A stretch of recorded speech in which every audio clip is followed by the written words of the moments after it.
ផ្លែគីវីគឺជាផ្លែឈើដែលមានជីវជាតិចិញ្ចឹមខ្ពស់និងផ្ដល់អត្ថប្រយោជន៍ចំពោះសុខភាពយ៉ាងច្រើន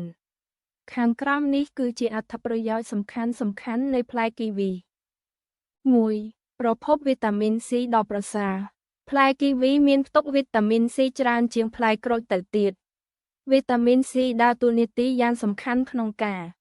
ពង្រឹងប្រព័ន្ធភាពស៊ាំឲ្យរឹងមាំក្នុងការប្រឆាំងនឹងមេរោគជំរុញការផលិតកូឡាជែនដែលជួយឲ្យស្បែកមានសុខភាពល្អ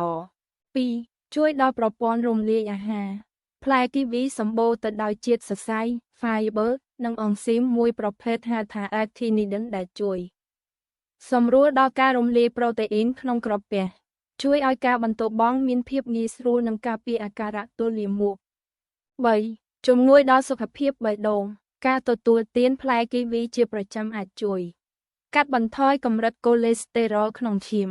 គ្រប់គ្រងសម្ពាធឈាមឲ្យមានលំនឹងដោយសារវាមានផ្ទុកជាតិប៉ូតាស្យូមខ្ពស់ 4. ជួយដល់ការគេងលក់ស្រួល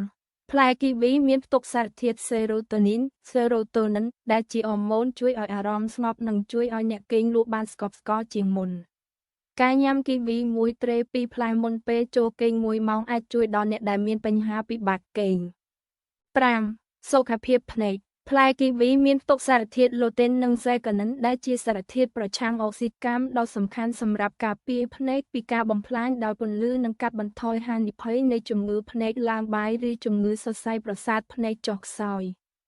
ចំណុចគួរប្រុងប្រយ័ត្នប្រតិកម្មអាឡែហ្ស៊ីមនុស្សមួយចំនួនអាចមានប្រតិកម្មអាឡែហ្ស៊ីជាមួយផ្លែគីវីរមាស់មាត់ឬបំពង់កប្រសិនបើអ្នកមិនធ្លាប់ញ៉ាំគួរចាប់ផ្ដើមញ៉ាំតិចសិនអ្នកមានបញ្ហាតម្រងនោមផ្លែគីវីមានផ្ទុកសារធាតុអាល់កូលិកដែលអាចបង្កជាគ្រោះក្នុងតម្រងនោមសម្រាប់អ្នកដែលងាយនឹងកើតជំងឺនេះដូច្នេះគួរទទួលទានក្នុងកម្រិតមធ្យម